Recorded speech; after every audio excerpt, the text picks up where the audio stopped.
de la razón con las consignaciones recaudadas y expuestas por la investidura de Luz Mireya López Rodríguez, que datan una a una de los depósitos de Rodolfo Echeverry, mensajero de la firma de Cadena y Asociados, efectuó en nombre de la señora María Elena Ramírez, pariente de Víctor, y que escalan a 5.800.000, transacciones que fueron ratificadas no solo con la prueba documental en cita, sino también con las versiones de ambos intermediarios que confirmaron tanto la procedencia de los dineros como su destino, así como la agenda personal del privado de la libertad, que convalida con número de transacción uno a uno los pagos obtenidos sin que ello abrigue el asomo de una incertidumbre.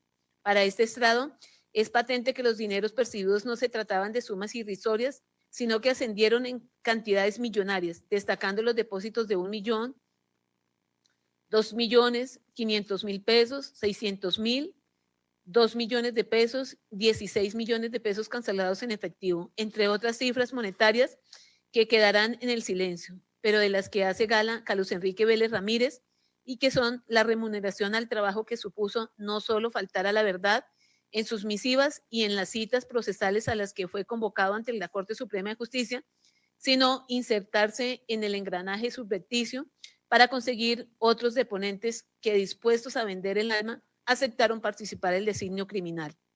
De este plan contra la ley que se urdía, da cuenta el audio del 3 de agosto del 2018, en el que se aprecia cómo Víctor le esboza a su compañero delictual, Juan José Salazar Cruz, que, comillas, yo no les estoy ni pidiendo ni extorsionando ni nada de eso. Como vuelvo y le reitero, él fue el que me mandó a buscar. Yo no lo busqué a él.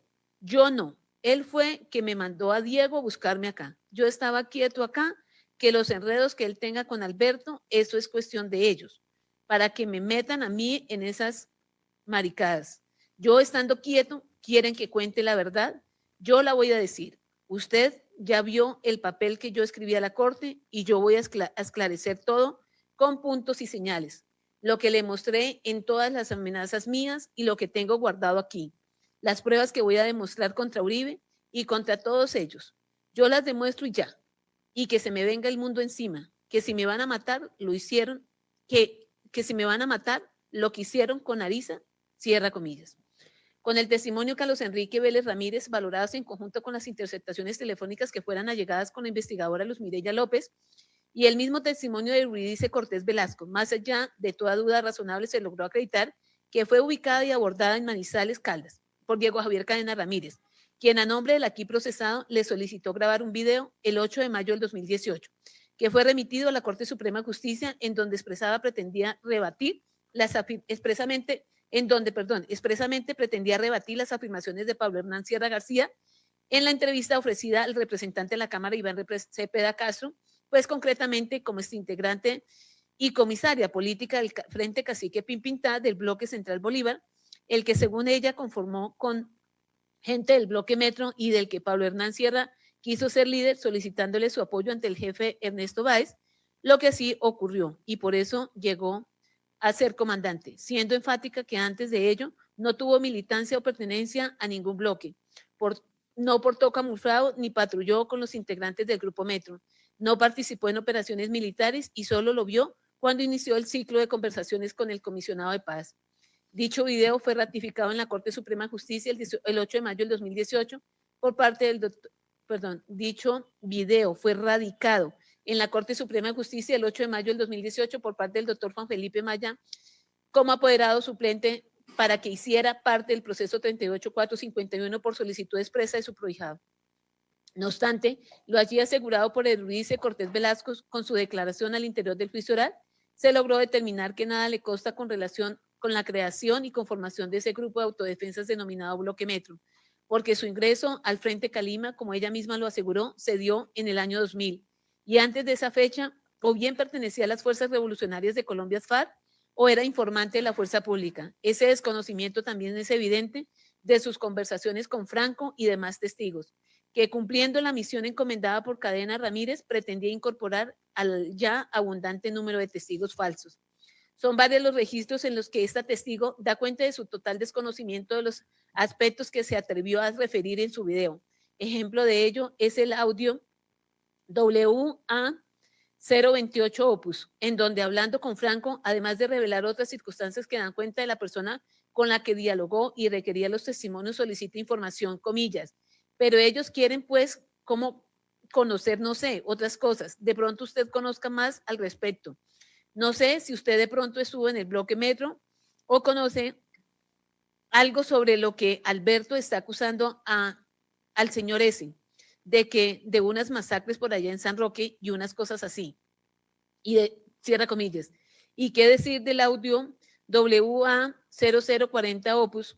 Comillas, gordo, cuando ustedes venían del bloque Metro, ustedes estaban allá o usted pertenecía allá o usted dónde diablo salió.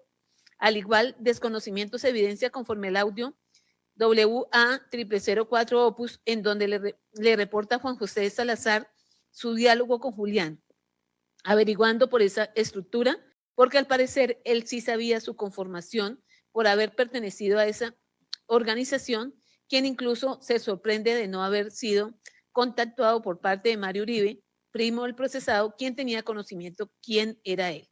Por manera que al no conocer los hechos de los cuales se le presentó como testigo a la máxima corporación de justicia en Colombia y que en efecto compareció como tal el 13 de septiembre del 2019, faltó a la verdad relatando situaciones que no le constan. Todas sus manifestaciones cumplían un único objetivo: cuestionar lo vertido por Pablo Hernán Sierra García con relación al surgimiento de una estructura armada de carácter ilegal que sembró el terror en amplias regiones del país y dejó una profunda huella de dolor y destrucción, para lo cual fue ubicada y contratada por profesionales del derecho que a nombre del señor procesado se lo solicitaron de manera afanosa, solo por satisfacer el amor propio de su jefe, que ha propendido por preservar su imagen pública y la de su familia. Ha procurado desvincularse de cualquier alusión o relación, por mínima que sea, con estructuras armadas ilegales. Por ello no tolera el hecho que el congresista Cepeda Castro haya tenido el valor de ponerlos en conocimiento de la Fiscalía General de la Nación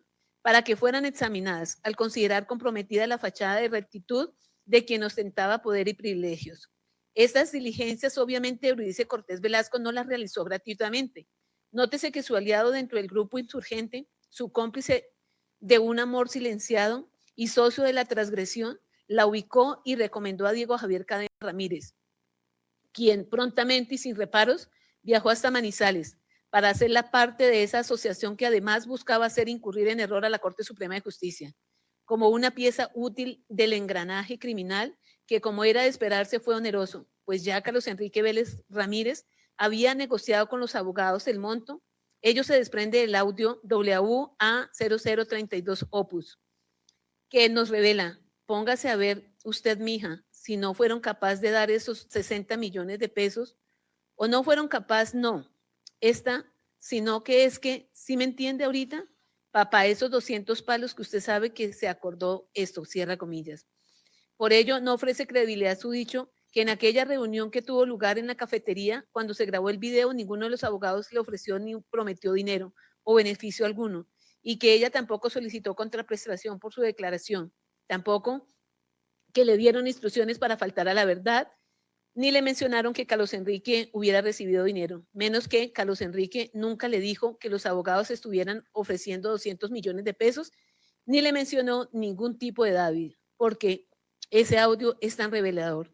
Y es que no solo con Carlos Enrique Vélez dialogó de sus dineros, con su amiga Marcela, encargada de conseguir el número celular de Julián, también se hacían los mismos comentarios. Así se aprende del audio WA033 Opus. No, boba, si ya no nos ganamos esa plata con ese man, estás mariqueando. No, Julián le ayuda, Yo estoy segura y yo como me lo estoy tramando, Julián le ayuda y él está necesitado. Pues ellos quieren que él les haga el favor, cierra comillas. Igual lo dialogó con Juan José Salazar, quien introdujo el término de viáticos para referirse a las compensaciones que recibía, circunstancia que no es una invención del despacho, porque así se logró demostrar por parte de la Fiscalía con el audio WA0001 Opus.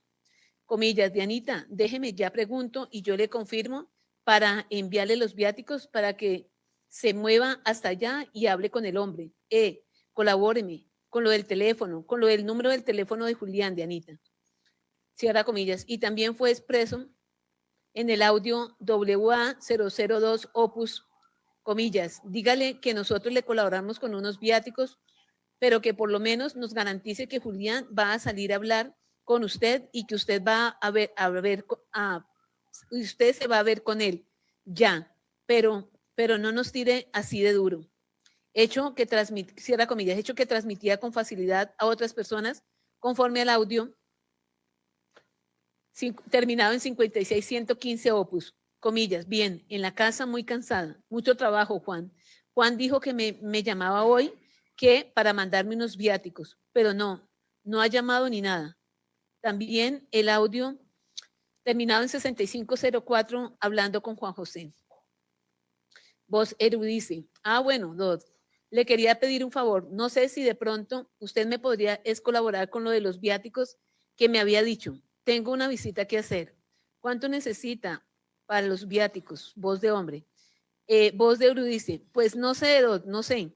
Voz de hombre. Déjeme yo cuánto más o menos le cuesta moverse usted hasta allá.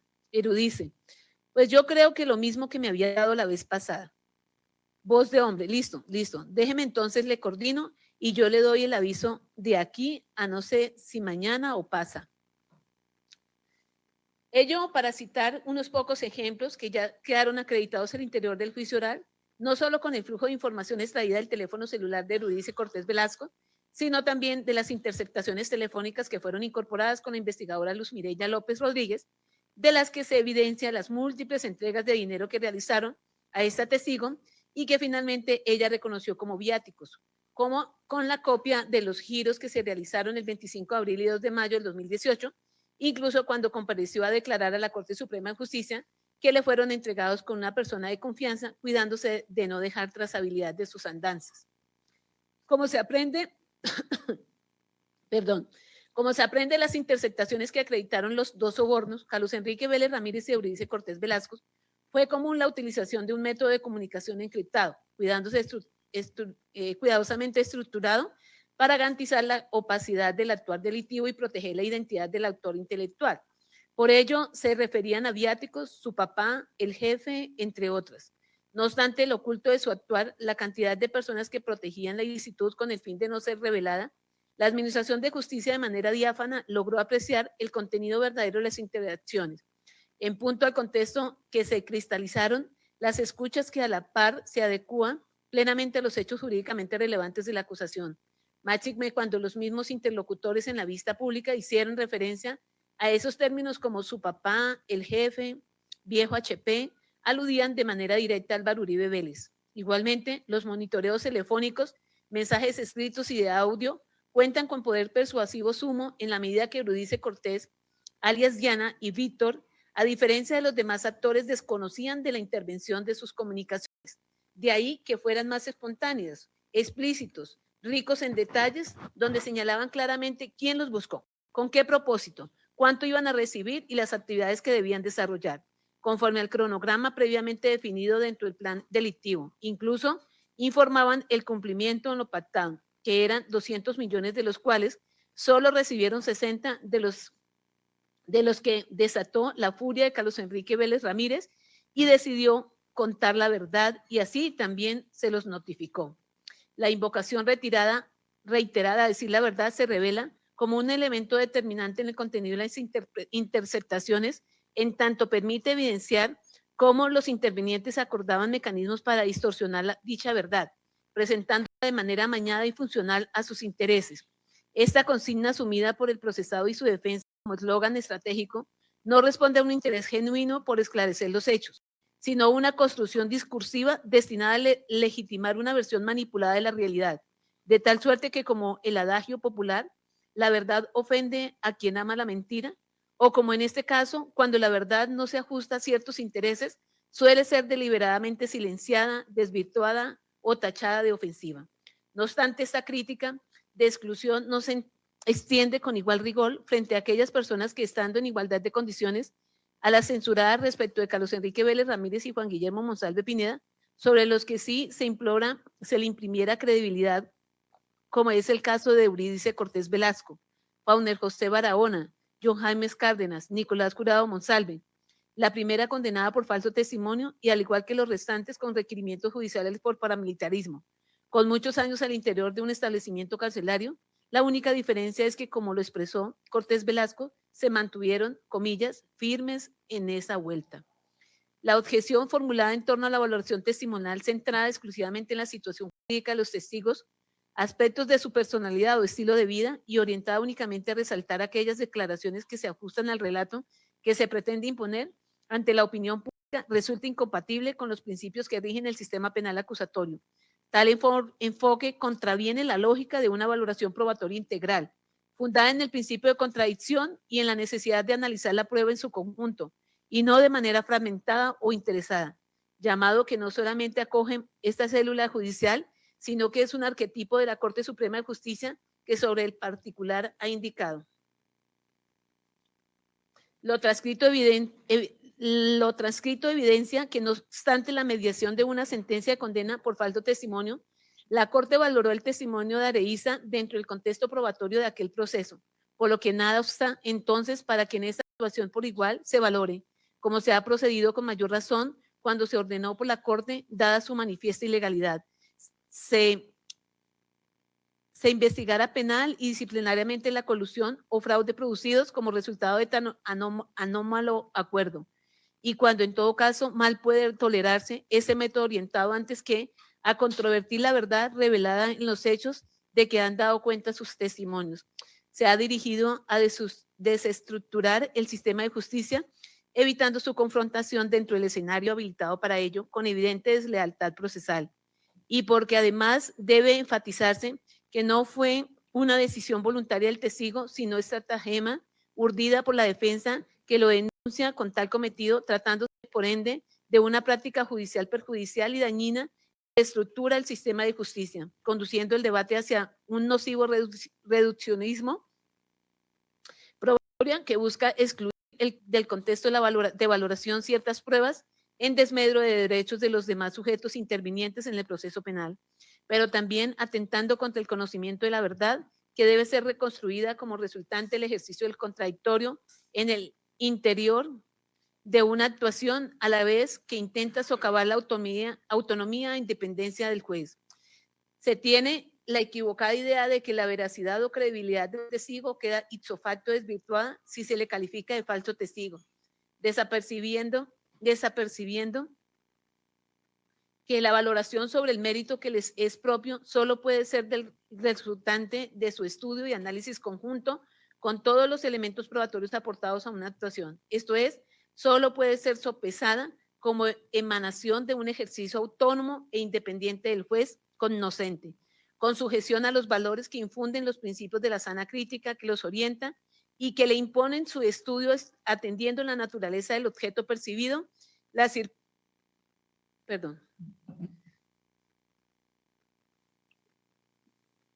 circunstancias de lugar, tiempo y modo que se percibió, la personalidad del declarante,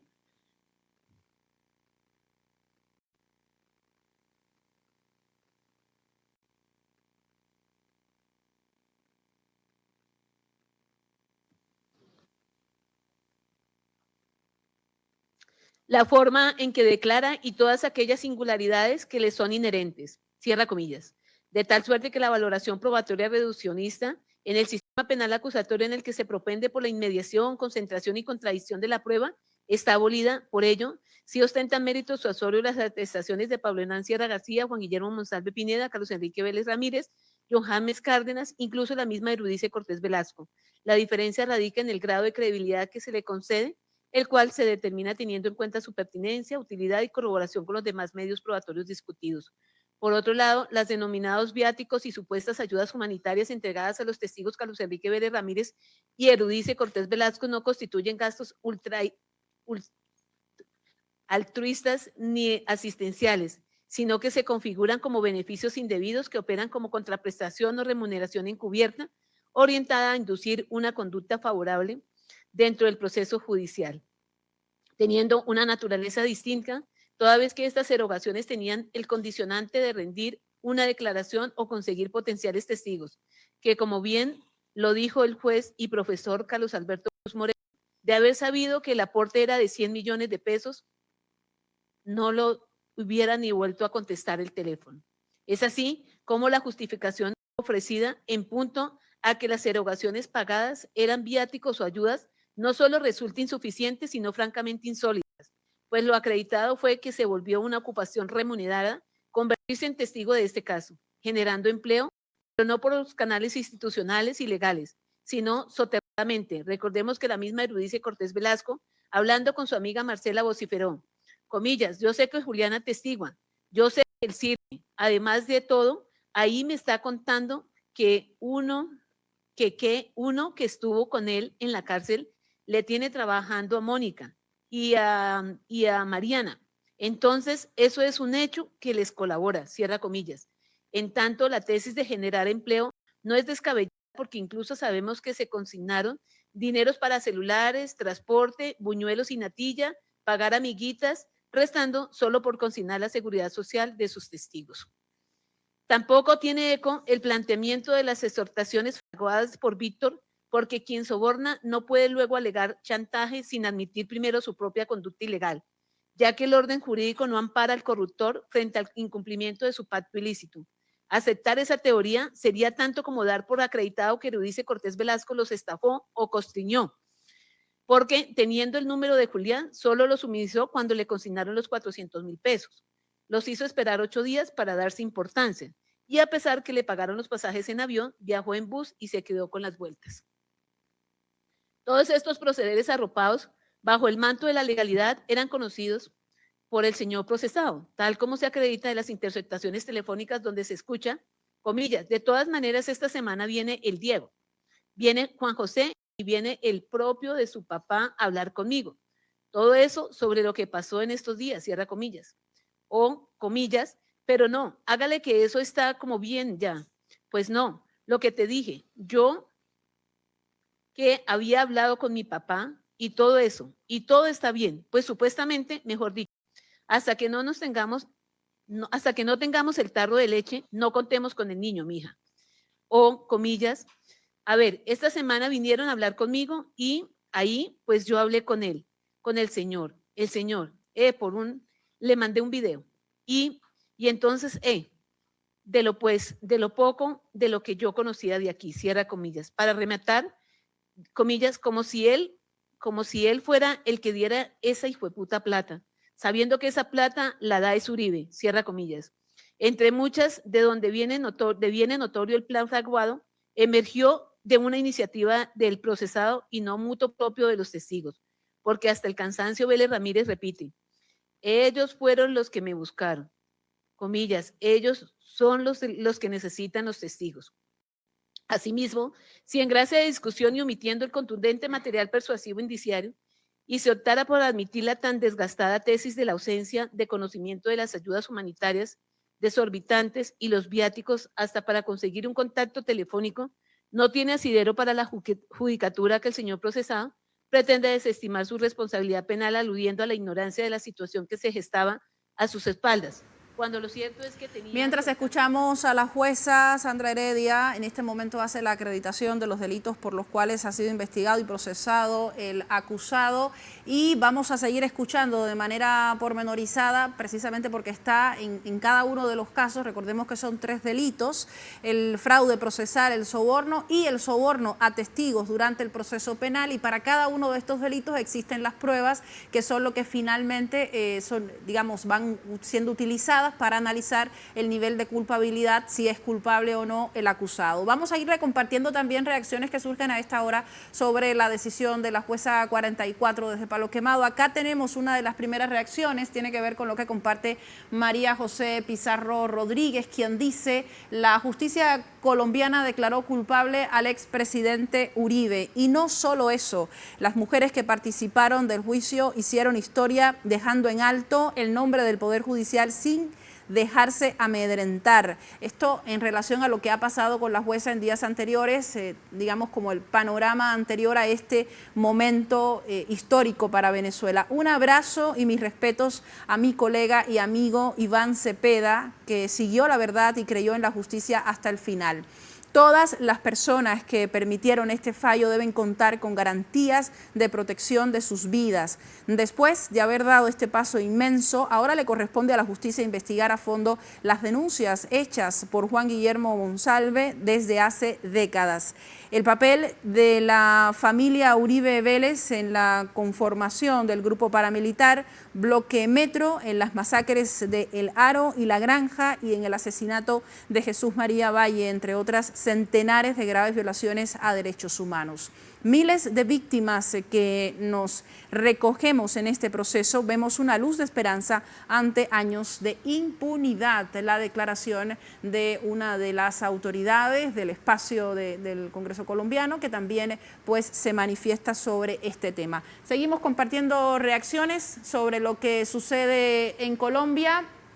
Acá tenemos la siguiente. Gonzalo Guillén afirma himno nacional de la República de Colombia con motivo de la tardía pero merecida primera condena penal contra el criminal convicto Álvaro Uribe. Todavía le faltan condenas por millares de jovencitos asesinados, cientos de masacres y chanchullos monstruosos. Y acá comparte una imagen del momento en el que se realiza esta audiencia. Seguimos revisando otras reacciones. También les contamos cuál es el pálpito en Colombia desde diversos enfoques en relación con lo que se está decidiendo a esta hora. Hoy es un día histórico para Colombia. Camilo Romero lo publica a través de la red social X.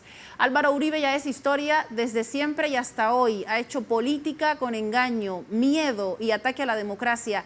Ese será su legado. Más allá del sentido del fallo, a Uribe ya lo condenó la historia. 6.402 falsos positivos, yidis política, chuzadas del DAS, vínculos con el paramilitarismo, agroingreso seguro, testigos extrañamente muertos o desaparecidos. Más allá del fallo, Colombia no puede fallarse, no puede volver a un estado con lógica criminal contra la gente. Hoy la justicia decide, pero con el uribismo la discusión es política. Por eso hay que derrotarlo en 2026, acá haciendo alusión al proceso eleccionario que se viene el siguiente año. Acá reflejamos otra reacción, Madres Falsos Positivos de Colombia, una agrupación que busca también exigir justicia, lograr justicia por sus hijos. La justicia tarda, pero llega, aunque algunos de los más poderosos del país estén haciendo lo imposible para encubrir al señor de la guerra. Así lo comparte a través de la plataforma X. Acá les vamos dando también datos de lo que está sucediendo en Colombia. Vamos a seguir escuchando a la jueza y más adelante les aportamos detalles de lo que podría implicar esta decisión para Colombia. También, igual que el anterior, se hace una breve reseña de los y valoración de las pruebas individualmente indicadas, el de Iván Cepeda Castro, de Juan Carlos Sierra Ramírez, Salvatore Mancuso Gómez, de Juan Carlos Giraldo Palomo, del doctor Iván Velázquez Gómez, la prueba documental aportada, que fueron las cartas que suscribiera el señor Juan Carlos Sierra Ramírez, y la valoración de cada una de ellas. Del doctor Andrés Felipe Arias Leiva, de los señores Fabio Valencia Cosio, Roque Eugenio Arismendi Jaramillo y Juan Manuel Aguilar Echeverri, del doctor Rodrigo Lara Restrepo, de Nora Elena del Socorro Zuleta Vanegas, de Germán Gómez Rojas, de la investigadora Lisa Marie Ruth y del señor procesado.